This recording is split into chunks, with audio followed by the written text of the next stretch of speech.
Rabbi shrah li sadri wa yassir li amri wahlul 'uqdatam min lisani yafqahu qawli. Amma Al-Mukarram kepada para alim ulama yang insya Allah selalu kami taati segala fatwa dan nasihat-nasihatnya. Yang kami hormati Bapak Imam Baihaqi selaku General Manager Dompet Duafa Hong Kong. Yang kami hormati Bapak Ustadz Ahmad Fauzi Qasim yang akan mengisi kajian pada siang hari ini. Dan yang kami hormati seluruh jamaah kajian online yang dimuliakan Allah. Alhamdulillah, untayan puja dan puji syukur selalu kita panjatkan kehadirat Ilahi Rabbi Allah Subhanahu wa Ta'ala yang telah memberikan berbagai nikmat dan karunia-Nya kepada kita sehingga kita bisa bermuajah, bertatap muka, bersilaturahim di madrasah perantau online ini dalam nikmat iman Islam dan dalam keadaan sehat walafiat. Biqaulina alhamdulillahi rabbil alamin. Salawat kecintaan dan salam kerinduan selalu tercurahkan kepada junjungan kita Nabi Agung Muhammad Sallallahu Alaihi Wasallam yang telah membawa umat manusia minat zulumati ilan nur dan sebagai khatamul anbiya dan yang selalu kita nanti-nantikan syafaatnya kelak di yaumil qiyamah. Biqaulina Allahumma salli ala Sayyidina Muhammad wa ala ali Sayyidina Muhammad. Baik, untuk menyingkat waktu, langsung saja akan saya bacakan susunan acara kajian online pada siang hari ini dengan rangkaian acara sebagai berikut. Acara yang pertama yaitu pembukaan, acara yang kedua yaitu pembacaan ayat-ayat suci Al-Quran beserta sarjilawahnya, acara yang ketiga sosialisasi media Dompet Duafa Hong Kong, acara yang keempat Mau'idhah Hasanah, acara yang kelima yaitu sesi tanya jawab dan yang akan ditutup dengan doa. Demikian serangkaian acara yang insya Allah akan kita jalani nanti. Baik, untuk marilah acara yang pertama kita buka dengan bacaan Ummul Quran dengan harapan semoga acara ini nanti berjalan dengan lancar, mendapat berkah dari Allah Subhanahu wa Ta'ala dan mendapat syafaat dari Rasulullah Sallallahu Alaihi Wasallam.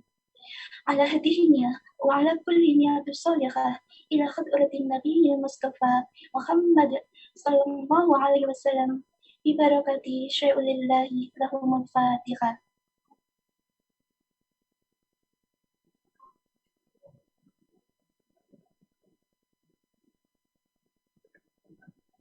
Terima kasih disampaikan. Memasuki acara yang kedua, yaitu pembacaan ayat-ayat suci Al-Quran serta sarjilawahnya yang akan dibacakan oleh Ibu Erni Rusmiati dari JRG Junong. Kepada Ibu Erni, kami persilahkan. Assalamualaikum warahmatullahi wabarakatuh. Waalaikumsalam warahmatullahi wabarakatuh. A'udzu billahi minasyaitonir rajim. Bismillahirrahmanirrahim. Waalaikumsalam warahmatullahi wabarakatuh.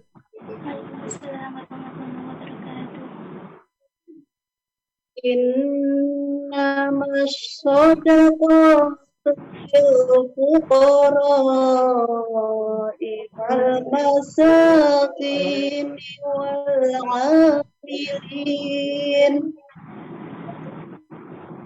wal 'amilin 'alaiha wal mu'allafati qulubuhum wa fir riqab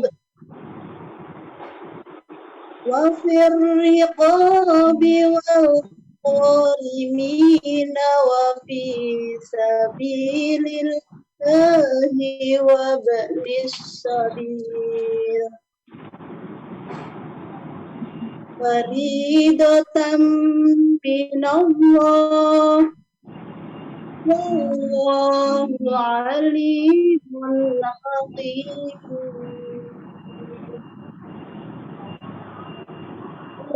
من أمر عليهم صدقة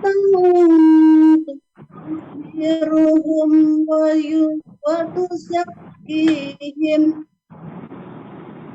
وتزكيهم بها وصل عليهم إن صلاتك سكن لهم والله سميع عليم صدق الله العظيم. Bahan surat At-Taubah ayat 60 dan ayat 103. Aku berlindung kepada Allah dari godaan setan yang terkutuk dengan menyebut nama Allah yang Maha Pengasih lagi Maha Penyayang.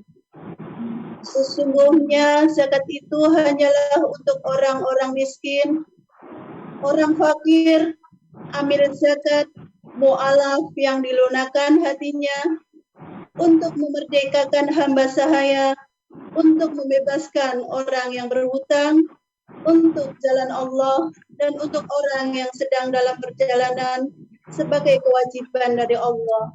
Allah Maha Mengetahui, Maha Bijaksana. Ambillah zakat dari harta mereka, guna membersihkan dan menyucikan mereka. Dan berdoalah untuk mereka. Sesungguhnya doamu itu menumbuhkan ketenteraman jiwa bagi mereka.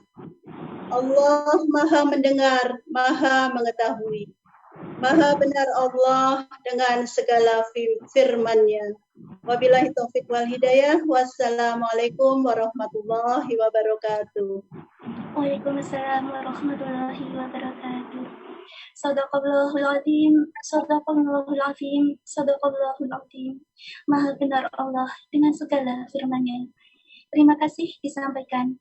Semoga dengan dibacakannya ayat-ayat suci Al-Quran tadi bisa menambah keimanan dan ketakwaan kita kepada Allah, khususnya bagi yang membaca dan umumnya bagi kita semua. Amin amin ya rabbal alamin.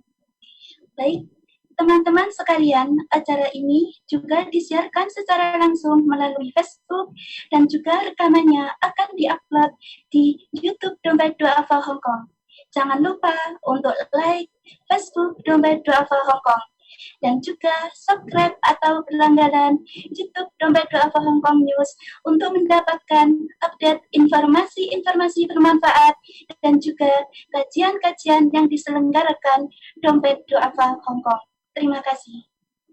Baik, acara yang selanjutnya yaitu acara inti Mau'idhah Hasanah atau kajian materi dengan tema zakat dan pensyariatannya yang akan disampaikan oleh Bapak Ustadz Ahmad Fauzi Qasim. Kepada Bapak Ustadz Ahmad Fauzi Qasim, kami persilahkan. Tafadhol Bapak Ustadz. Baik, bismillahirrahmanirrahim. Suara saya dengar, Bu Erni? Kak Puji? Alhamdulillah jelas Bapak Ustadz. Baik. Bismillahirrahmanirrahim. Assalamualaikum warahmatullahi wabarakatuh. Waalaikumsalam warahmatullahi wabarakatuh. A'udzu billahi minasyaitonir rajim. Bismillahirrahmanirrahim. Qabla kulli syai' nawi'ah zahiriyah wa batiniyah wa nusha bil akhyar kafir 'anna dhunub wal awzar qalu subhanaka la 'ilma lana illa ma 'allamtana innaka antal 'alimul hakim. Rabbi shrah li sadri wa yassir li amri wa hlul 'uqdatam min lisani yafqahu qawli ya fattahu ya 'alim iftah lana futuhal 'arifin. Mbak Puji, Bu Erni, Pak Imam dan rekan-rekan semuanya, kawan-kawan di Hong Kong, Makau dan sekitarnya yang dirahmati Allah Subhanahu wa taala. Tak lelahnya kita memuji Allah Subhanahu wa taala karena Allah sangat-sangat banyak memberikan anugerah nikmatnya kepada kita. Dan nikmat itu tidak ada satupun di antara kita yang mampu untuk menghitungnya satu persatu. Bagi orang-orang yang senantiasa bersyukur kepada Allah Subhanahu wa taala, maka inilah momen penting untuk kita menyanjung Allah dan kemudian menaati apa yang Allah wajibkan kepada kita, dan kita ikhtiarkan untuk tidak bermaksiat dengan Allah dengan meninggalkan apa yang Allah larangkan kepada kita. Tentunya harta, anugerah, rizki yang Allah berikan, kemudian kita manfaatkan sebaik-baik mungkin di jalan Allah Subhanahu wa Ta'ala. Bukti ketaatan kita, bukti kecintaan kita kepada Allah.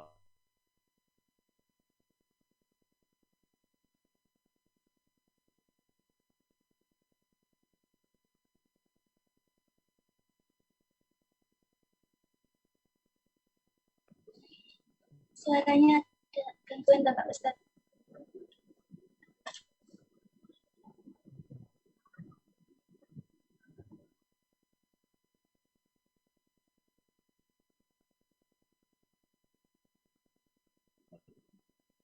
Mohon maaf Bapak Ustadz, suaranya yang buat sebenarnya nggak ada suaranya. Aku nggak di rumah ya, Pak, teman-teman aku. Itu kan background imam kan itu, tapi lagi suaranya api biasanya PG kita kan.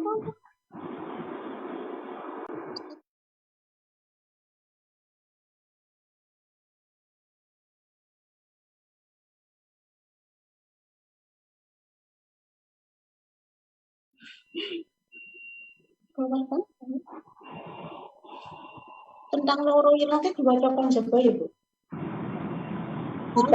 Masuk tapi kan orang jadi ya. Baik, saya masuk lagi. Kayaknya sinyalnya kurang bagus. Baik, nanti kalau ada suara yang saya tidak terdengar, dikasih keterangan aja di chat ya. Baik, hari ini kita akan mendiskusikan kaitan dengan masih hubungannya dengan manual Muslim. Apa itu manual Muslim? Yaitu arkanul Islam, kewajiban bagi seluruh umat Muslim dimanapun berada. Sebelumnya kita mengkaji kaitan dengan bab sholat, kaitan dengan bab siam atau puasa, dan insya Allah di 2 pekan ini kita akan mengkaji tentang zakat. Dan ini momen penting karena kita mendekati juga bulan suci Ramadan. Oleh karenanya, ada hal-hal yang mungkin masih bisa kita diskusikan, dan terkadang ilmu zakat ini memang ilmu yang tidak seluas kita diskusikan dibandingkan bab sholat sama bab puasa. Selama kita di pesantren dulu juga mengkaji zakat itu tidak lebih detail dibandingkan mengkaji bab-bab yang lainnya. Dan alhamdulillah kita berada di lingkungan satu lembaga yang mengolah dana umat, yaitu dana zakat, infak, sedekah, dan wakaf, sehingga kita akan memahami konteks zakat itu tidak hanya dalilnya, dasarnya, tapi juga implementasinya. Oleh karenanya di pekan yang pertama ini, kita akan kupas tentang pensyariatan zakat, di mana kalau kita pahami bahwa zakat itu sama halnya dengan perintah rukun Islam yang lain. Jadi kewajiban-kewajiban yang saat ini disampaikan kepada umat Nabi Muhammad SAW itu juga diwajibkan bagi umat-umat Nabi terdahulu. Contohnya apa? Perintah sholat. Perintah sholat juga diwajibkan bagi umat Nabi Musa, Nabi Ibrahim, dan sebagainya. Perintah haji pun begitu. Perintah puasa pun begitu. Pun termasuk perintah zakat. Dan ini bisa kita buktikan di beberapa ayat yang Allah Subhanahu wa Ta'ala memerintahkan kewajiban zakat itu kepada para nabi terdahulu seperti Nabi Isa, Nabi Musa, dan umatnya. Ibu-ibu sekalian, mbak-mbak rahimakumullah, kita akan masuk kepada satu sejarah yang penting kaitan dengan kewajiban zakat dan pengolahannya. Ketika Rasulullah SAW beberapa tahun sebelum hijrah dari kota Mekah ke kota Yathrib atau Madinah, itu sudah diwajibkan yang namanya perintah sholat. Kita ingat perintah sholat itu diwajibkan pada tanggal 27 Rajab, dan dikenal dengan peristiwanya adalah peristiwa Isra wal Mi'raj Nabi Shallallahu Alaihi Wasallam. Sebelum Rasulullah hijrah pun kemudian perintah zakat pun juga disampaikan oleh Nabi, hanya saja ketentuan kaitan dengan besarannya, lalu jenis hartanya itu belum disampaikan secara spesifik. Baru kemudian diwajibkan zakat secara spesifik itu ketika Rasulullah hijrah pada tahun kedua Hijriyah. Hijrah dari kota Mekah ke Yathrib Lalu pada tahun kedua Hijriah kemudian diwajibkan yang namanya zakat. Nah, zakat fitri diwajibkan karena kaitannya dengan puasa Ramadan. Lalu kemudian diwajibkan yang namanya zakatul mal, zakat dari harta yang memang harus kita keluarkan. Karena di situ ada haknya zakat. Nah, oleh karenanya, sahabat-sahabat semuanya, di momen penting kali ini kita akan membahas kaitan dengan sejarah Nabi dalam pengelolaan zakat, lalu kita akan bicara bagaimana hubungannya kita dengan harta. Ini pun juga sudah kita kupas di hari Jumat yang lalu, namun ada beberapa kawan-kawan yang mungkin tidak ikut, kita bisa akan lebih perdalam lagi. Baik, saya akan buka slide-nya, tapi sepertinya ini ada gangguan untuk kemudian kita bisa menggeser slide-nya. Sudah terlihat Mbak Puji slide-nya?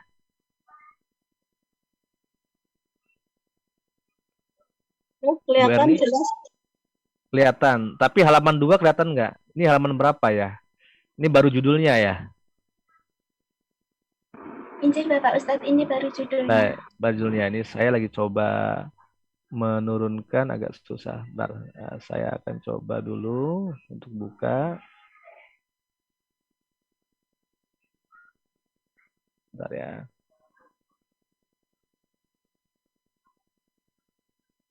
Oke.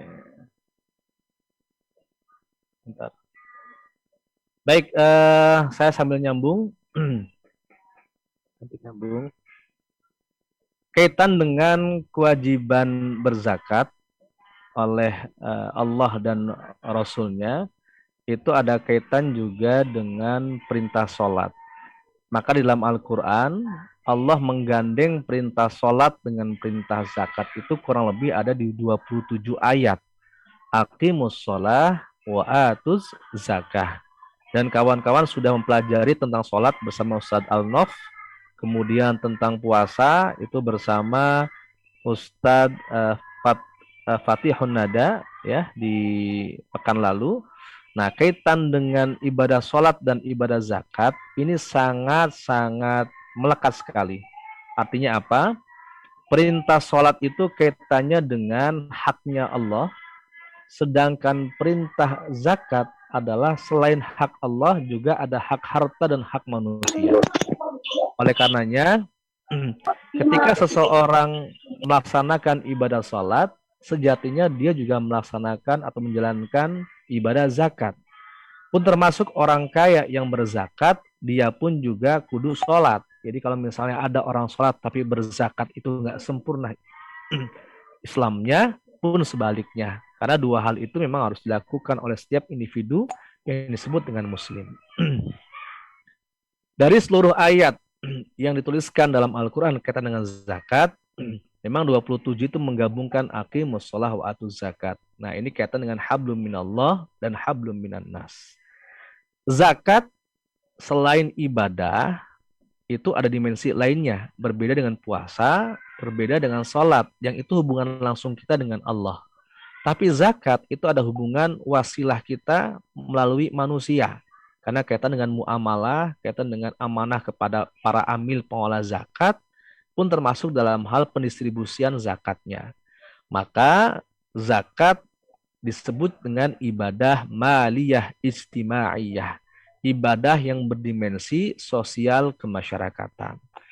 Nah, kawan-kawan, jauh-jauh dari Indonesia, dari kampung halaman, dari Jawa Tengah, Jawa Timur, Jawa Barat, NTB, Lampung, jauh ke Hong Kong untuk merantau. Tiada lain adalah mengharap ridha Allah sekaligus mencari nafkah. Nah, maka ini ada hubungan dengan harta. Ketika manusia dihadirkan oleh Allah di muka bumi ini dengan waktu yang sangat-sangat sebentar. Karena bisa jadi kawan-kawan di rantau kita jauh dari keluarga, ada waktu kemudian kita bisa bertemu dengan keluarga kembali, namun ada waktu ketika Allah menakdirkan kita berpisah dengan anggota keluarga kita, dengan orang tua kita, ibu, ayah, suami, istri kita.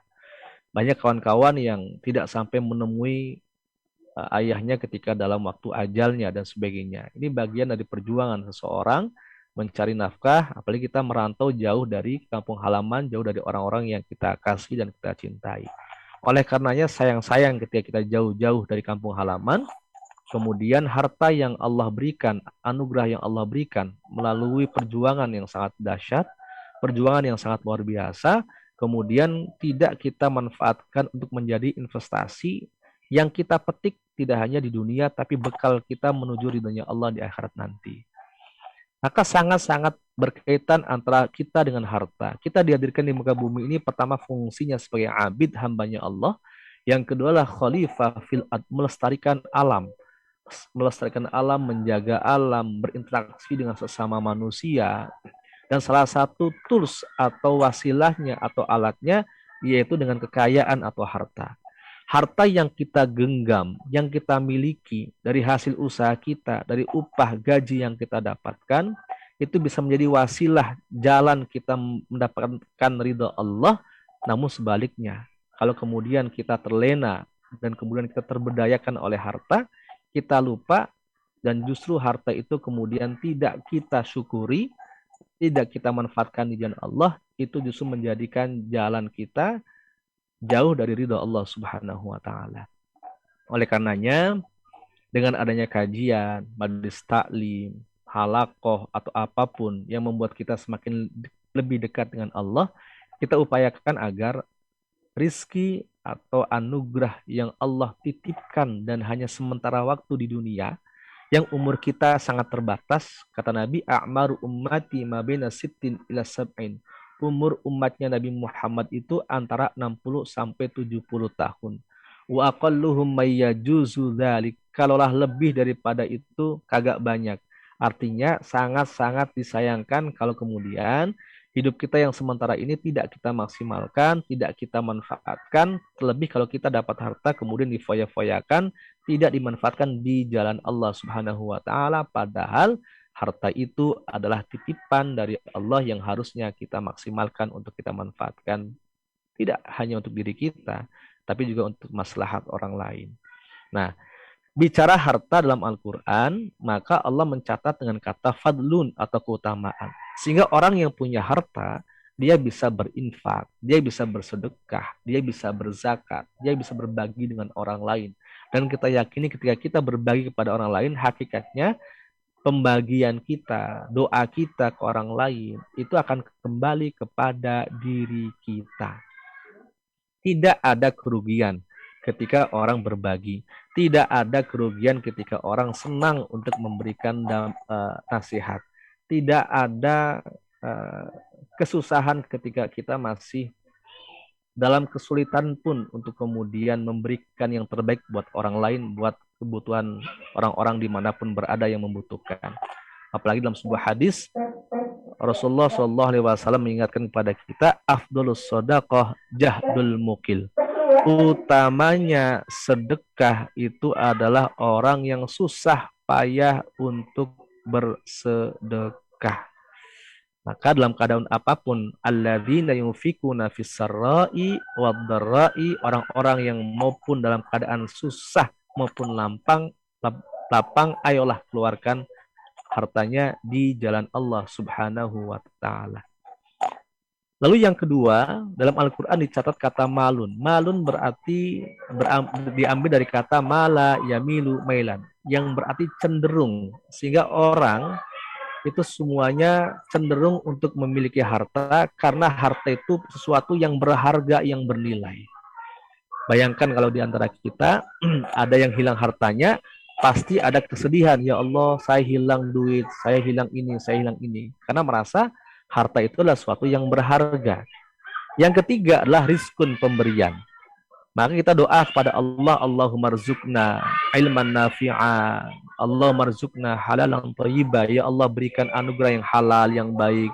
Ya Allah, berikan ilmu yang manfaat. Ya Allah, berikan kesehatan. Jadi rizki itu bukan berarti hanya uang. Rizki itu semua pemberian Allah itu disebut dengan rizki. Ilmu manfaat rizki, kesehatan itu rizki, kesempatan itu rizki, dan sebagainya. Termasuk harta itu rizki. Ketika kemudian kita mendapatkan harta dari bos kita, dari seseorang, dari usaha kita, dari perniagaan kita, dari hasil ternak kita, dari bertani kita, lalu harta itu diapakan? Harta itu disimpan, boleh tapi disimpannya jangan banyak-banyak. Kenapa? Kalau disimpan terlalu banyak, maka diingatkan dalam Al-Quran, wailul likulli humazatil lumazah alladzi jama'a malan wa 'addadah yahsabu annama lahu akhladah. Celakalah bagi para pengerutu lagi pencela. Siapa dia? Orang yang menimbun hartanya dan menghitung-hitungnya seolah-olah hartanya itu akan mengekalkannya. Padahal sekaya apapun Fir'aun, sekaya apapun Korun gitu ya, itu kemudian dia tidak sekaya apapun dia punya harta, ya, sekaya apapun dia punya mal, itu justru tidak akan ada yang kekal di dalamnya, ya. Lalu perlukah menyimpan? Perlu, sekedarnya saja untuk keperluan pokok yang mendesak. Kalau ada kelebihan, dibelanjakan. Dibelanjakan itulah yang disebut dengan infak. Kita mau beli di warung, kita mau beli di mall, kita mau beli orang yang jualan cilok, itu belanja secara bahasa. Maka ketika kita punya uang, jangan hanya dipegang, tapi kemudian diputar agar kemudian nilainya bertambah. Kalau ada yang orang pengen beraktivitas, kita musyarakah atau berdagang, kemudian kita pengen bersyirkah dengan kita ngasih modal, lalu mereka yang berusaha, kita bisa bagi hasil dan sebagainya, sehingga nilainya bertambah. Pengeluaran yang kita keluarkan dari harta yang kita miliki, itulah yang disebut dengan infak. Spending, pembelanjaan, pengeluaran, baik negatif maupun positif, itulah yang dikenal dengan infak. Maka dalam Al-Quran ada kata-kata infak fi sabilillah, belanja di jalan Allah Subhanahu wa Ta'ala. Nah, ada infak, kalau di fisabilillah berarti ada infak fi sabili syaiton. Artinya ada orang yang belanja, dia kemudian tidak membelanjakan sesuatu yang Allah halalkan. Tidak membelanjakan sesuatu yang Allah ridhoi. Misalnya kita membeli sesuatu yang haram, kita membeli sesuatu yang memang dilarang oleh Allah Subhanahu wa Ta'ala. Maka itulah yang disebut dengan infak fi sabili syaiton. Oleh karenanya selama kita di Hong Kong, kita juga harus mengatur diri kita bagaimana agar harta yang kita dapatkan tidak untuk foya-foya, untuk membeli sesuatu yang tidak Allah ridhoi dan sebagainya. Nah, ketika kita berinfak mengeluarkan hartanya, bagi diri kita dan keluarga, bagi anak kita, bagi siapapun, itulah yang kita kenal dengan nafkah, gitu ya. Namun ada infak yang kita keluarkan untuk kebutuhan hidup orang banyak. Sebagai bukti pembenaran janji Allah, ada sahabat kita yang ditermit majikan, ada sahabat kita yang memang tidak beruntung karena tidak digaji, ada misalnya orang-orang yang tertimpa musibah, ada orang-orang yang terkena corona, lalu kita bantu. Itulah yang disebut dengan sodakoh. Sodakoh berasal dari kata sodakoh, membenarkan janji-janji Allah Subhanahu wa Ta'ala. Nah, sehingga apa yang kita dapati, yang kita miliki, itu harus dikeluarkan. Agar apa? Tadi disampaikan oleh Bu Erni dalam bacaan Qur'annya, khudh min amwalihim shadaqatan tutahhiruhum wa tuzakkihim biha wa shalli alaihim. Ambillah dari harta mereka sedekah, yang dengan itu harta mereka akan tersucikan. Jadi kalau misalnya kita ada zakat, ada, bentar. Saya agak sedikit di offin dulu ya, bentar ya. Ada keperluan saya 1 menit, mohon maaf.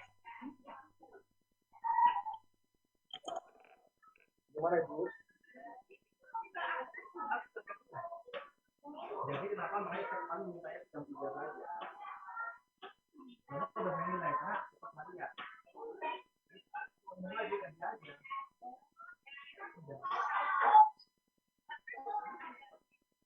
Kita bagi protokol saja. Mohon maaf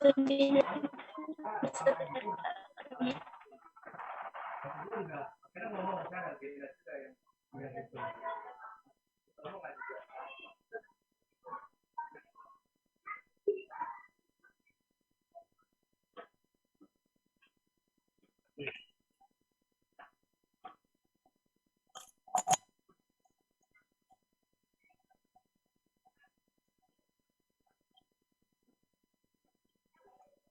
Baik.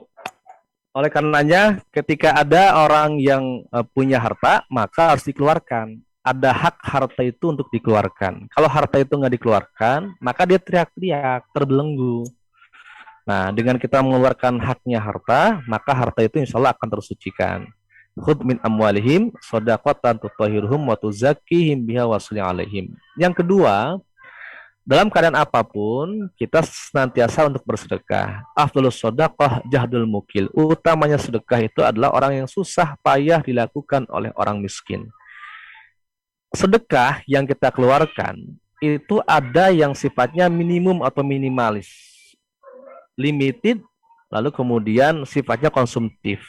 Dari harta tertentu, tarifnya tertentu, waktunya tertentu untuk orang-orang tertentu.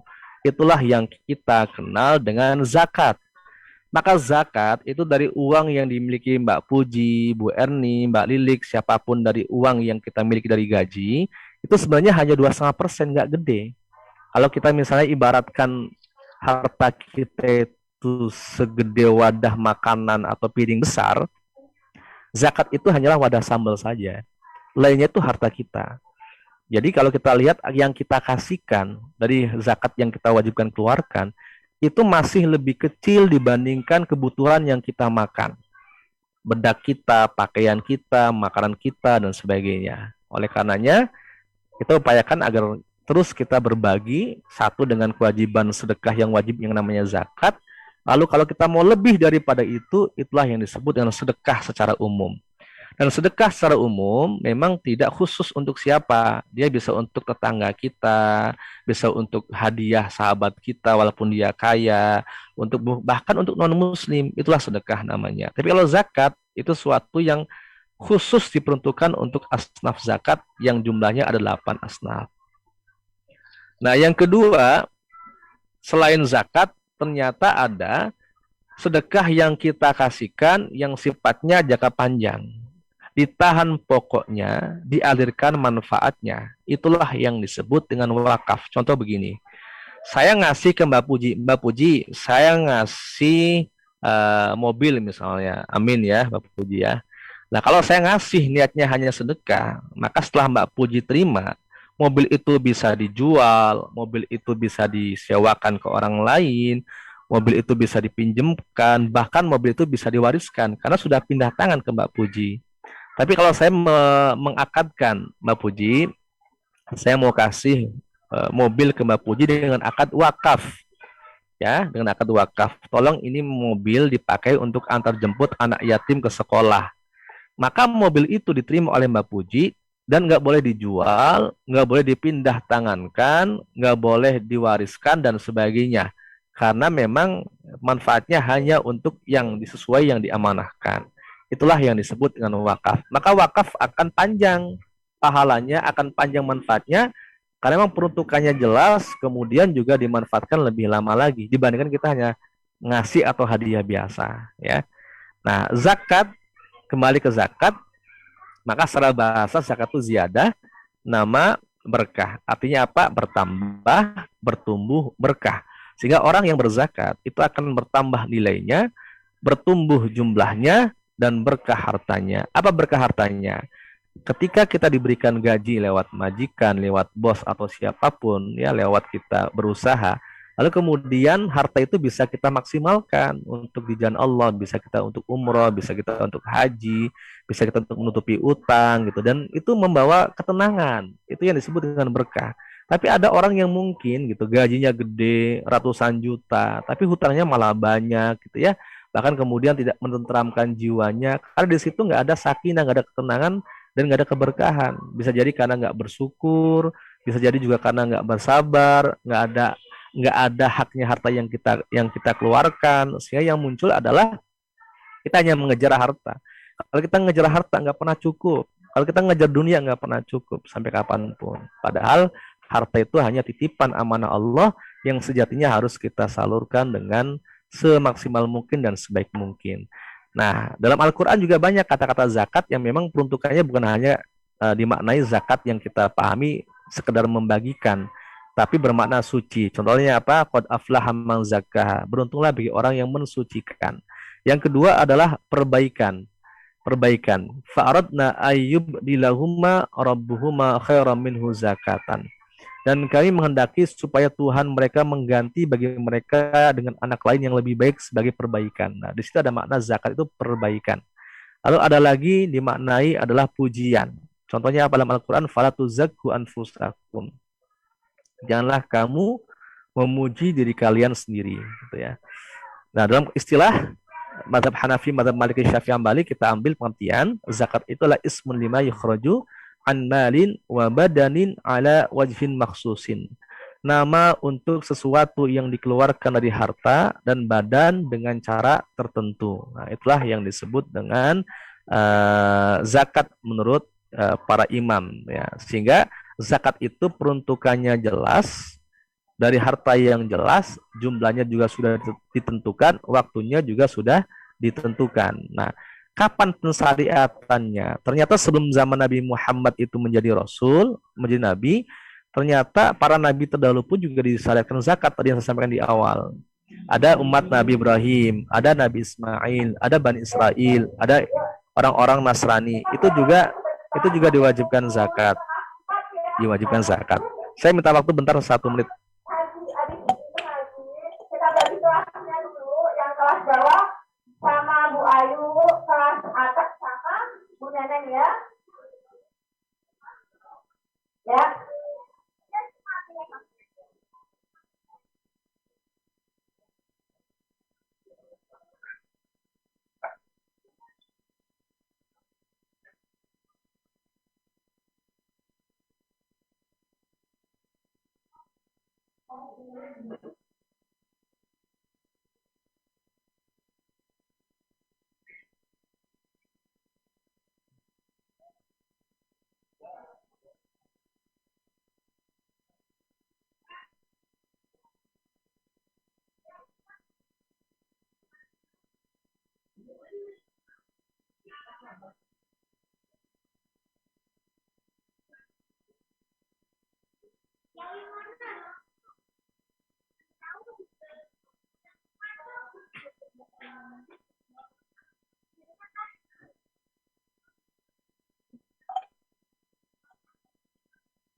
Oke, saya lanjutkan.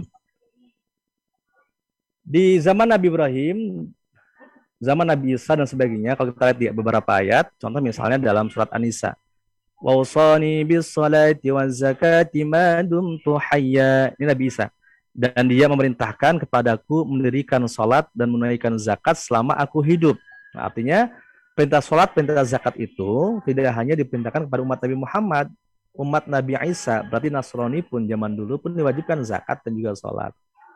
Lalu pada surat Al-Maidah ayat 12, وَلَقَدْ أَخَذَ اللَّهُ مِيثَاقَ بَنِي إِسْرَائِيلَ وَبَعَثْنَا مِنْهُمُ 12 نَقِيبًا وَقَالَ اللَّهُ إِنِّي مَعَكُمْ لَئِنْ أَقَمْتُمُ الصَّلَاةَ وَآتَيْتُمُ الزَّكَاةَ.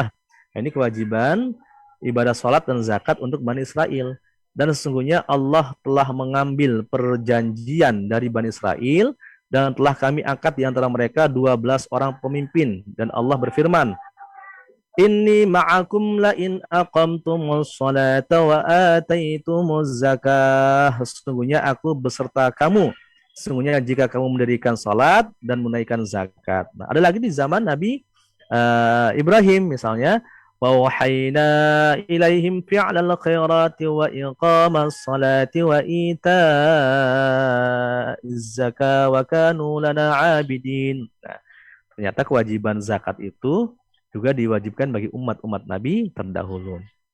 Nah, dalam Al-Quran, kata zakat itu juga tidak mesti menggunakan istilah zakat. Ada infak, ada sedekah, ada hak. Ya. Di hadis juga ada beberapa hadis yang menyampaikan kaitan dengan zakat. Apa contohnya di sini? Misalnya, a'limhum annallaha aftarada alaihim shadaqatan tu'khadhu min aghniyaihim faturaddu ala fuqaraihim. Beritahukan mereka bahwa Allah mewajibkan mereka mengeluarkan sedekah, dalam hal ini zakat, dari sebagian harta mereka. Yang kedua, bunyal islamu ala khamsin, syahadati alla ilaha illallah wa anna muhammadar rasulullah wa iqamis salat wa ita'iz zakah wal haji wa shaumi ramadan. Nah, itu kaitan dengan perintah pensyariatan zakat. Nah, lalu kemudian pada zaman Nabi, sesuai apa yang saya sampaikan di awal, ketika Nabi sebelum hijrah dari Mekah ke Madinah, zakat itu sudah diwajibkan ya setelah perintah sholat.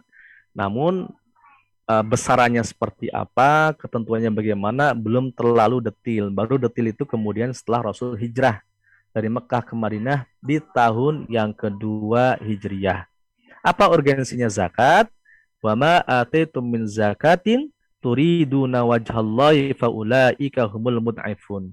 Dan apa yang kamu berikan berupa zakat yang kamu maksudkan, untuk apa? Mencari ridha Allah Subhanahu wa taala. Maka yang berbuat demikian itulah orang-orang yang melipat gandakan pahalanya. Sehingga hikmahnya orang berzakat, satu, harta kita dijaga oleh Allah Subhanahu wa taala. Yang kedua, menjadi wasilah penyakit dalam diri kita itu bisa terobati dengan berzakat. Yang ketiga, harta kita bisa bertambah, bernilai dan berkualitas. Yang ketiga, mensucikan jiwa kita, mencegah dari bencana, lalu sebagai ungkapan syukur atas nikmat yang Allah berikan. Wa in ta'uddu ni'matallahi la tuhsuha innallaha laghafurur rahim. Yang terakhir, saya ingin sampaikan sebuah pesan dari Rasulullah ketika Rasulullah hijrah dari kota Mekah ke Madinah, disambutlah oleh orang-orang yang ada di Madinah, lalu kemudian Rasulullah menyeru, afsus syalam, sebarkan salam, sebarkan kedamaian. Maka walaupun kita nggak kenal dengan siapapun di Hong Kong, bukan satu majelis, kita salam. Assalamualaikum, Assalamualaikum. Karena apa? Mendoakan keselamatan, memberikan doa kerahmatan, dan juga keberkahan dengan ucapan yang kita berikan. Yang kedua, apa kata Nabi? Wa'at'imut ta'am, kasih makan orang yang membutuhkan. Nah, kasih makan ini diperluas dalam Islam, instrumennya, alatnya, itu ada namanya zakat, ada namanya infak sedekah, ada namanya wakaf, dan juga yang lainnya. Maka orang yang memberikan hartanya, kata Allah dalam surah Saba, wa ma anfaqtum min syai'in fahuwa yukhlifu wa huwa khairur razikin. Apa-apa yang kau keluarkan harta dari apa yang kau miliki, ya, untuk siapapun yang memang harus kita bantu, maka Allah ganti wa huwa khairur razikin, dan Allah pemberi rezeki yang terbaik. Oleh karenanya kemudian, ya, ini momen penting kita untuk berbagi, terlebih Ramadan. Ramadan itu waktu yang baik untuk kita berbagi, terlebih 10 hari terakhir, terlebih waktu-waktu ganjil. Nah, hari ini adalah hari ganjil tanggal 27. Nah, perbanyak kita bersedekah, kasih takjil ke sahabat kita, kasih hadiah ke orang lain, transfer ke orang tua kita, transfer ke anak-anak kita, kebutuhan mereka. Insya Allah ini nilainya berlipat-lipat ganda. Sudah tanggal 27, tanggal ganjil, Ramadan lagi. Insya Allah ini Allah lipatkan kebaikan kita. Yang berikutnya apa kata Nabi? Wasil arham, sambunglah silaturrahim. Dan ini pernah ditanyakan oleh seorang sahabat kepada Nabi, ya Rasul, saya ingin berbakti kepada orang tua, tapi orang tua saya sudah wafat ya Rasul. Bagaimana caranya agar saya masih berbakti kepada orang tua? Apa kata Nabi? Ad-du'a wal istighfaru lahuma. Doain kedua orang tuamu. Karena apa? Hubungan anak dengan orang tua itu masih nyambung. Walaupun sudah dipisahkan alamnya antara alam barzah dengan alam dunia. Tapi insya Allah, Allah masih sambungkan dengan doa-doa kita. Makanya ketika orang tua sudah wafat, jangan lupa doain orang tua kita. Orang tua kita sedang sakit, doain kesembuhan orang tua kita. Terutama ketika kita lagi puasa. Dan orang-orang yang insya Allah diijabah, orang-orang yang sedang berpuasa lalu banyakin doa. Makanya sayang-sayang kalau kita puasa ini, apalagi tinggal 3 hari, lalu kita jarang-jarang doa. Padahal ini waktu yang mustajabah. Ud'uni astajib lakum, mintalah kepadaku akan aku ijabah, kata Allah. Apa berikutnya? Ya, sambunglah silaturahim dengan orang yang pernah dekat dengan orang tuamu. Maka penting bagi kita ketika orang tua sudah wafat, kita harus melihat siapa yang dekat, yang pernah dekat dengan ayah kita, siapa yang pernah dekat dengan ibu kita. Maka kita melanjutkan silaturahim keduanya. Dan itu merupakan bagian dari tanda bakti kita kepada orang tua. Yang terakhir, apa kata Nabi pesannya? Wasallu billail wan nasu niyam. Salatlah di malam hari ketika orang-orang sedang tidur. Saya paham bahwa teman-teman di Hong Kong tidak terlalu mudah untuk melaksanakan ibadah, dan ini ujian yang mudah-mudahan terus kita lakukan untuk tetap beribadah sebisa mungkin kita. Dan ini juga bisa jadi kita syiar untuk masyarakat di sana, ya. Tinggal caranya kita harus baik-baik, tempatnya juga kita bisa pilih-pilih, dan banyakin kita doa di sepertiga malam terakhir di malam hari, banyakin sholat agar apa? Allah nenangin kita. Karena kita tinggal di manapun, entah di Malang, entah di Ponorogo, entah di Madiun, entah di Blitar, entah di Kendal, entah di Hong Kong atau di Makau, sudah sejatinya kita diawasi oleh Allah, dan malaikat akan senantiasa mendoakan kita, malaikat senantiasa akan menemani kita, mengawal kita ketika kita menjaga hubungan baik dengan Allah Subhanahu wa taala. Kalau kita ingin dijaga oleh Allah, kalau kita ingin dilihat terus oleh Allah, kalau kita ingin diperhatikan oleh Allah, maka perhatikan zikir, sebut nama Allah, maka Allah akan senantiasa mengingat-ingat kita. Demikian, semoga manfaat sebagai pengantar kajian zakat kita. Karena nanti kita akan mengkaji juga di ulasan di pekan depan. Silakan kalau ada yang mau ditanyakan. Demikian, assalamualaikum warahmatullahi wabarakatuh. Waalaikumsalam warahmatullahi wabarakatuh. Alhamdulillah, Masya Allah, tabarakallah, Pak Ustaz. Terima kasih atas tambahan ilmunya. Semoga kita bisa bermanfaat dan hikmahnya dan bisa melakukannya dalam kehidupan sehari-hari. Amin, amin, ya rabbal alamin. Baik, Bunda, silakan yang ada pertanyaan untuk Pak Ustaz, dipersilakan untuk dipertanyakan. Silakan, ada yang mau tanya langsung, silakan.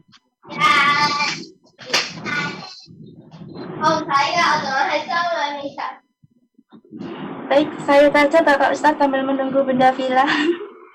Assalamualaikum. Assalamualaikum warahmatullahi. Mbak Yani boleh di offin dulu, di mute ini ya. Oke. Silakan Mbak Puji. Mohon maaf Pak Ustadz, bagaimana cara menghitung zakat mal uang yang ada di tabungan begitu? Bolehkah dikeluarkan zakat mal itu waktu bulan Ramadan, maksudnya bukan di akhir tahun gitu? Terus sama Mas, setiap bulannya itu kita kan ada tambahan sedikit-sedikit itu Pak Ustadz, setiap bulannya itu menghitungnya itu apa sudah termasuk zakat, sudah termasuk apa ya, dizakati juga gitu, apa sudah termasuk dihitung gitu? Sekian kasihan Bapak Ustadz. Baik, terima kasih. Baik. Zakat harta itu dari harta apapun yang kita usahakan. Ada bentuknya yang diperoleh seperti gaji, seperti upah, seperti pertanian, seperti zakat dari hewan ternak, seperti zakat dari tambang dan sebagainya. Ada yang sifatnya disimpan seperti emas, tabungan ya, kemudian juga investasi termasuk perniagaan. Maka semua harta itu dizakati ketika mencapai nisab. Apa nisab itu? Batas minimal. Nah, yang pertama, ketika kita punya zakat, punya penghasilan, ukuran setahunnya, kalau dirupiahkan mencapai 60 juta ke atas, maka kita wajib dizakati. Boleh dibayarkan setahun sekali, boleh dicicil setiap bulan dipotong. Kalau kita sudah dipotong tiap bulan, maka nanti kalau kita menabung kembali akan kena zakat tabungannya di tahun depannya, gitu ya. Nah, kita bisa kurangi dan itu niatkan zakat. Yang kedua, kalau kita punya harta lain dalam bentuk tabungan, bentuk emas, saham, investasi atau apapun, kalau nilainya masih di atas 85 gram emas atau 60 juta, maka wajib dizakati setiap tahun. Tahunnya menggunakan tahun Hijriah, bukan Masehi. Nah, paling mudah adalah yang kita bisa ingat mungkin dari Ramadan ke Ramadan, atau dari Syaban ke Syaban kita potong 2,5%. Maka itu akan insya Allah mensucikan harta kita, karena ada hak harta yang kita keluarkan. Demikian, wallahu a'lam bishawab. Alhamdulillah, terima kasih Bapak Ustadz atas penjelasan. Kan Bunda Vila yang ingin kita pertanyaan untuk Bapak Ustadz. Itu ada di chat Mbak Ani. Silakan Mbak Puji, bisa dibaca pertanyaan yang di chat.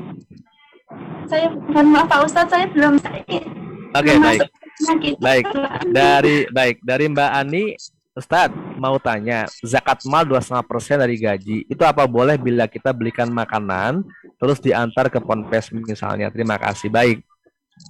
Pertama bahwa zakat itu peruntukannya jelas. Ada fakir, ada miskin, ada mu'alaf, ibnu sabil, ada orang-orang yang fisabilillah dan sebagainya. Maka dipastikan yang di pesantren itu juga orang yang membutuhkan. Misalnya dia pesantrennya pesantren yang yatim duafa atau emang fakir miskin. Yang kedua, dalam hal pendistribusiannya, saran kami tidak berupa makanan, karena bisa jadi kebutuhan orang berbeda-beda. Jadi lebih baik menggunakan mata uang yang nanti itu diserahkan kepada mustahik. Mustahik itu bebas mau diapain, misalnya dia mau belanja baju, dia mau beli makanan pokok, dia mau apa, terserah. Karena memang itu lebih kepada pengetahuan atau sepemahaman kebutuhan daripada mustahik. Demikian, wallahu a'lam bishawab. Alhamdulillah. Assalamualaikum warahmatullahi wabarakatuh, Pak Ustadz. Salam, silakan. Nah ini Pak Bu Ustadz, Heni. emangnya mu'alaf itu harus dapat zakat? Terus? Soalnya saya dulu kan sebelum saya masih dalam masa sekolah semea, saya belum Islam. Nah, tapi saya udah punya keinginan mau masuk Islam. Terus sama guru agama saya pas mau lebaran itu dapat zakat, tapi saya nggak mau karena saya kan baru punya keinginan itu. Apakah soal mualaf harus dapat, Pak Ustadz? Baik. Ya, orang berhak itu ya orang boleh menerima. Kalau kemudian dia terima, lalu kemudian dia sedekahkan lagi ya nggak apa-apa. Mu'alaf itu juga nggak semua mu'alaf itu misalnya nggak mampu.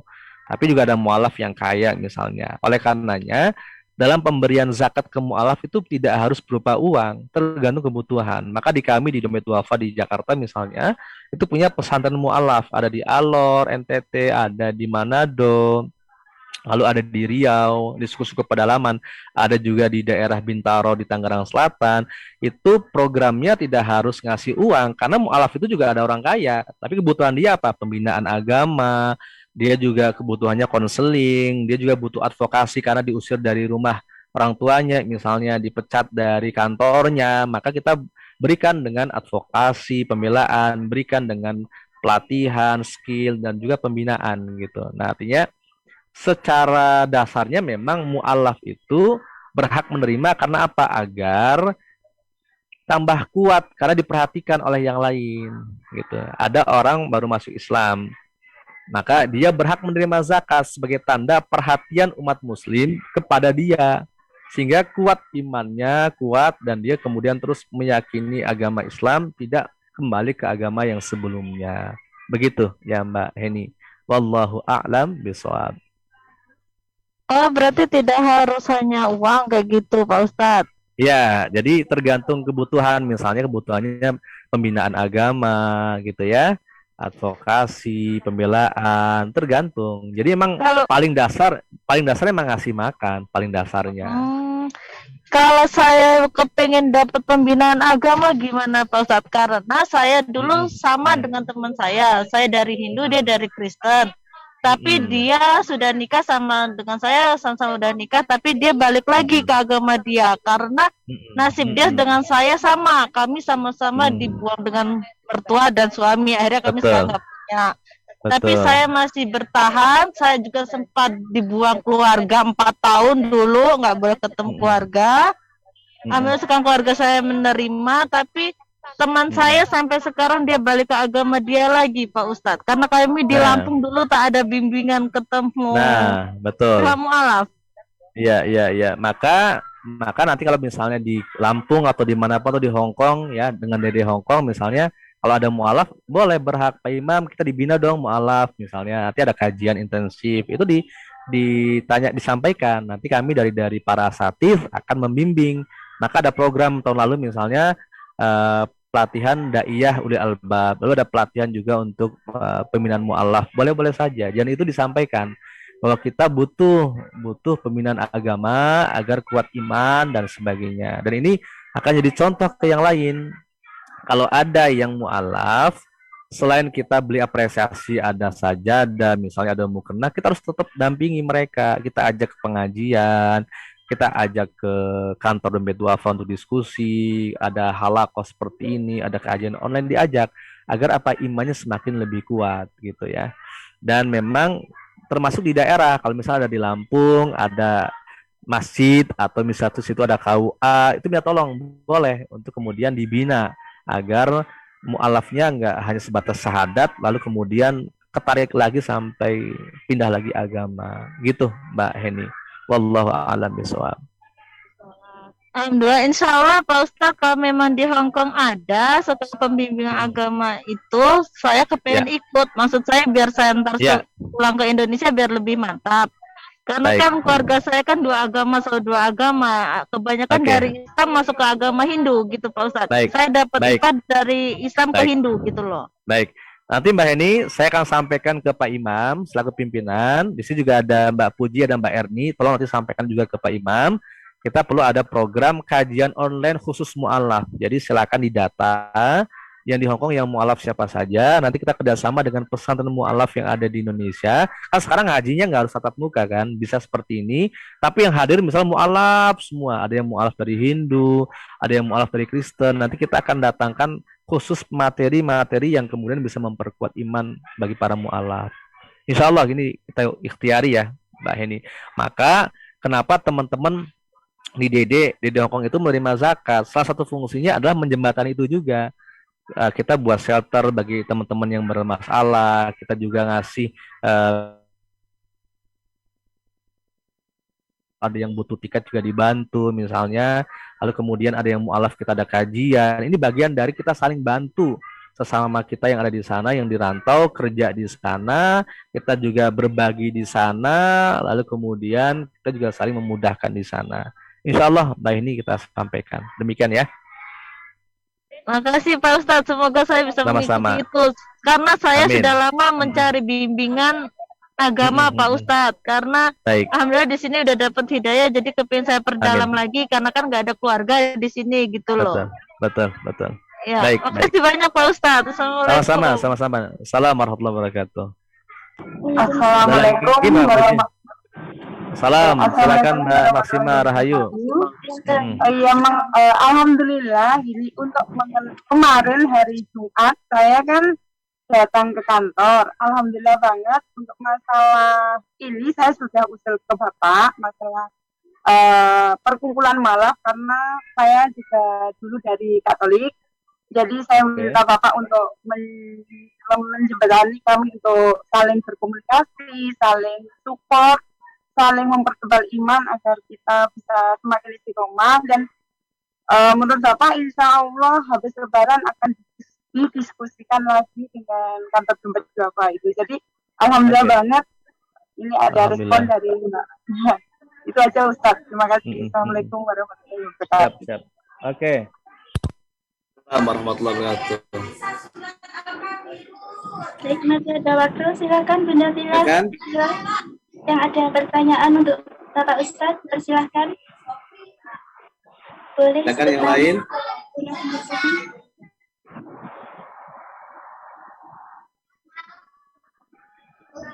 Puji. Iya, Bapak Ustadz. Halo, Bunda. Ada yang ingin ditanyakan oleh Bapak Ustadz tentang kajian tadi, dipersilahkan. Boleh sebut nama dan asal majelisnya, nggih. Assalamualaikum warahmatullahi wabarakatuh. Waalaikumsalam warahmatullahi wabarakatuh. Silakan. Ini Pak, saya kan tanya tiap bulan tuh, tiap gajian saya kan sudah zakat, maksudnya 2,5 itu tiap gajian. Terus umpama kita sisanya kan dikirimkan ke keluarga gitu, terus masih kita menyisihkan sendiri di tabungan. Umpama tabungan kita sudah ada sekitar 60 juta itu, apakah kita masih harus zakat lagi Pak Ustadz? Baik, terima kasih. Bu, siapa nama panggilannya nih? Ismulin. Bu Ismulin, oke. Tadi saya sampaikan kalau sudah dizakati setiap bulannya, lalu kita masih punya sisa, maka dizakati laginya nggak tahun sekarang, tapi tahun depannya, Bu Smulin, tahun depannya. Karena tahun ini kan udah kita zakati, tahun depannya, lalu kemudian digabung. Kalau misalnya ada juga kekayaan yang lain, misalnya kita punya emas atau punya saham, barangkali punya uang, digabung, lalu dipotong 2,5% setiap tahunnya. Paling mudah misalnya Ramadan, gitu. Demikian. Wallahu a'lam bishawab. Terima kasih Pak Ustadz. Ji, monggo sami-sami. Alhamdulillah. Yang lain? Yang lain, silakan. Yang ingin bertanya kepada Ustaz, silakan, masih ada waktu. Assalamualaikum warahmatullahi wabarakatuh, Pak Ustadz. Waalaikumsalam warahmatullahi wabarakatuh. Pak Ustadz, zakat Ya. emas itu minimal kita harus punya emas berapa gram gitu, Pak Ustadz? Baik, terima kasih. Makasih, Masnya Pak bukan, Ustadz. ya, salah. Masnya bukan Mas Fauzi ya, Mas bener ya. Masnya itu senilai 85 gram emas. Jadi kalau masnya hanya segram, 2 gram itu belum wajib, apalagi itu perhiasan. Tapi ada ulama yang kemudian begini, tabungan kita misalnya nggak mencapai 60 juta, emas kita nggak nyampe 80 gram, hanya 20 gram misalnya. Lalu tabungan kita nggak nyampe 60 juta, maka boleh digabung karena jenisnya hampir sama, digabung lalu dikali 2,5%, begitu. Nah, ini emasnya emas yang disimpan dalam bentuk investasi ya. Tapi kalau emasnya dalam bentuk perhiasan, itu memang berbeda pendapat ulama. Ada ulama yang mengatakan sekali ketika membeli, ada yang mengatakan tidak perlu dibayarkan kalau yang dipakai misalnya anting atau cincin dan sebagainya. Tapi kalau memang niatnya untuk investasi, maka itu wajib dizakatkan setiap tahunnya. Wallahu a'lam bishawab.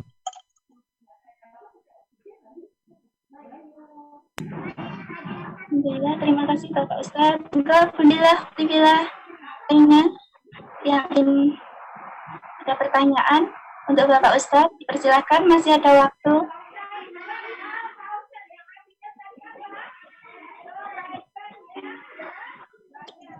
Kalau zakat fitrah misalnya gimana Ustaz? Zakat fitrah itu yang menunaikan bisa diri kita kalau kita udah mencari nafkah. Anak kita kalau sudah gede udah punya nafkah ya dia bisa menafkahkan, bisa membayarkan sendiri zakat fitrah ya.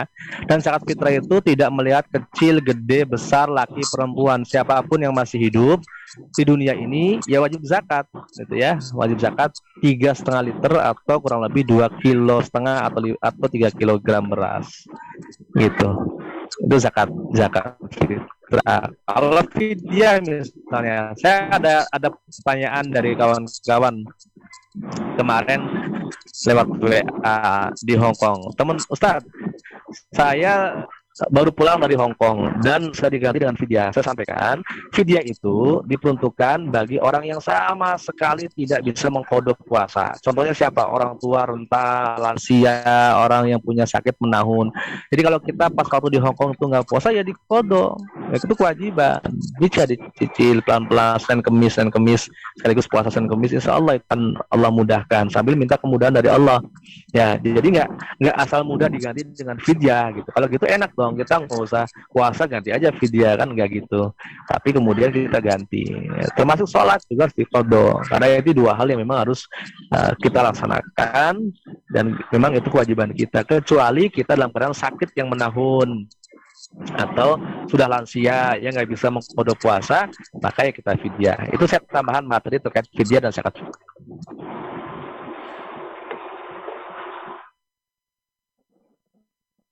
Assalamualaikum warahmatullahi wabarakatuh.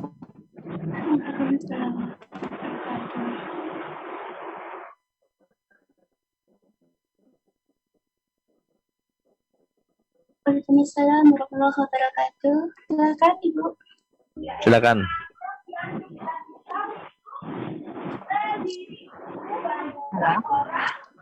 Dari Ibu apa ya? Puasa, Silakan. bagaimana hukumnya? Ada hak ketika saya sedang sholat, saya harus berhak, ada haknya betul. Puasa apa? Sholat zuhur. Mas tuh habis assalamualaikum saya mau ke toiletnya jauh, udah ada orang yang ngajak saya bicara gitu. Ternyata dahak itu tertelan Ustaz. Itu bagaimana hukum puasanya Ustaz? Terima kasih. Assalamualaikum warahmatullahi wabarakatuh. Baik, assalam. Apa tadi tertelan ya? Iya Ustaz. Tertelan itu dari apa? Tertelan dari apa tadi saya kurang jelas. Dahak. Oh, dahak. Oh, baik. Kalau tidak disengaja itu insya Allah dimakfu. Sama kayak kita muntah gitu ya. Tapi ada yang memang mengatakan ya karena ini bagian dari sesuatu yang masuk ke dalam tubuh, ya ikhtiarnya yaudah nanti kita kodok saja gitu. Karena memang muntah itu bisa membatalkan kalau muntah itu tidak sengaja untuk dimasukkan kembali ke dalam mulut kita dan sampai rongga sampai perut. Jadi misalnya ada orang muntah nih, wah gitu ya. Kalau muntahnya hanya keluar saja itu nggak batalin. Tapi ketika misalnya kemudian sengaja dimasukin itu batal. Nah sama seperti batuk atau dahak. Kalau kita dahak batuk harusnya dikeluarin. Tapi kalau kemudian tersedak misalnya, ya, ini sebagian ulama ya nggak batalin karena nggak sengaja. Tapi ada yang mengatakan nih hati-hati karena emang ini sesuatu yang masuk gitu ya. Ya sudah kita nanti bisa diqadha gitu. Wallahu a'lam bishawab. Terus satu lagi Ustaz, bagaimana cara membatalkan puasa?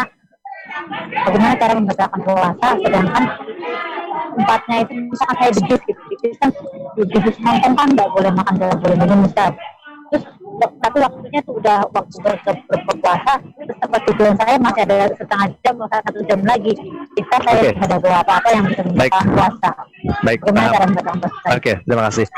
Salah satu sunnah orang berbuka puasa itu menyegerakan berbuka. Jadi jangan nunda-nunda, walaupun itu bukan haram ya. Artinya memang bagusnya kalau sudah waktunya maghrib langsung kita berbuka. Paling enak kalau di bis, di kereta yang susah minum, ngemut permen sama bawa kurma, ngemut permen, bawa permen.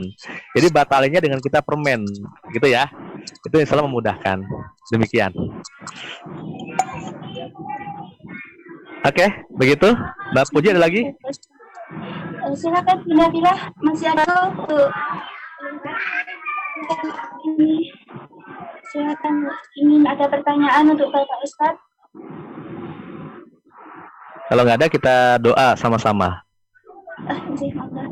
Satu lagi Ustaz. Oh, satu lagi, baik silakan. Baik, silakan.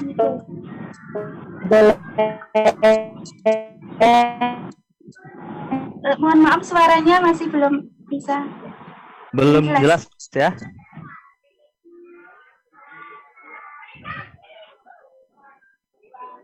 Mohon maaf, silakan diulang Ibu pertanyaannya untuk Bapak Ustadz. Tadi masih belum jelas.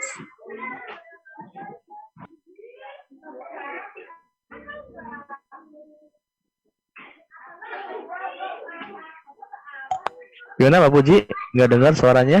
Ya, mungkin sinyalnya berapa Ustadz? Ibu? Jadi saya ada berani Ustaz. Saya ngasih TH. Halo? Halo Ustaz, kedengaran suaranya? Sinyalnya masih belum ada ini, belum jelas ini suaranya. Halo. Assalamualaikum. Alhamdulillah sekarang. Halo, cek. Sekarang ada suaranya? Ada, alhamdulillah. Oke, silakan gimana Mbak? Begini, bolehkah saya memberikan THR kepada keluarga dan ibu saya sendiri tanpa pengetahuan suami dengan niat saya demi menghindari pertengkaran dengan suami? Itu bagaimana Ustaz? Saya ada beban sedikit nggak enak di hati sebenarnya. Saya sudah melakukannya, tapi suami tidak tahu. Itu bagaimana solusinya Ustaz? Apa saya harus memberitakan kepada suami? Kita terjadi pertengkaran gitu Ustaz. Yang dikasih itu apa tuh? Saya sendiri saya akan memberikan uang THR untuk keluarga. Baik. Sama Begini. Baik, memang kita berumah tangga itu harus ihsan, saling komunikasi. Walaupun memang hasil yang didapatkan oleh kita, terutama ibu-ibu, mbak-mbak itu haknya kita. Artinya memang suami nggak punya hak gitu ya. Walaupun memang juga kita kerja di Hongkong juga harus izin suami juga kan, artinya juga memang harus baik-baik juga. Oleh karenanya, kalau memang itu jalan yang baik dan suami atau keluarga itu juga, karena memang yang nafkah kan sebenarnya suami. Selama anak kita kebutuhan rumah tangga itu cukup, lalu kita punya kelebihan, maka sah saja harta sisanya itu ya diserahkan ke Mbak Umaina atau yang lain atau kita semuanya nih, Mbak Puji gitu, yang punya harta di Hong Kong, mau dipakai buat apa silakan, termasuk buat orang tua atau buat keluarga kita nggak apa-apa. Gitu. Yang penting kita harus punya porsi juga, mana yang buat keluarga inti, ya keluarga inti itu berarti yang keluarga kita sendiri gitu ya, mana yang juga keluarga dari asal kita, ya ibu, bapak dan sebagainya. Dan memang kita juga wajib menafkahi orang tua, maka ada porsi untuk kita juga memberi orang tua dan sebagainya, gitu ya. Wallahu a'lam bishawab. Terima kasih, demikian Ibu. Baik, kita doa sama-sama ya teman-teman semua ya. Ini karena jam udah mendekati asar juga di sini. Al-Fatihah. A'udzubillahi minasyaitonir rajim. Bismillahirrahmanirrahim. Alhamdulillahirabbil alamin. Arrahmanirrahim. Maliki yaumiddin.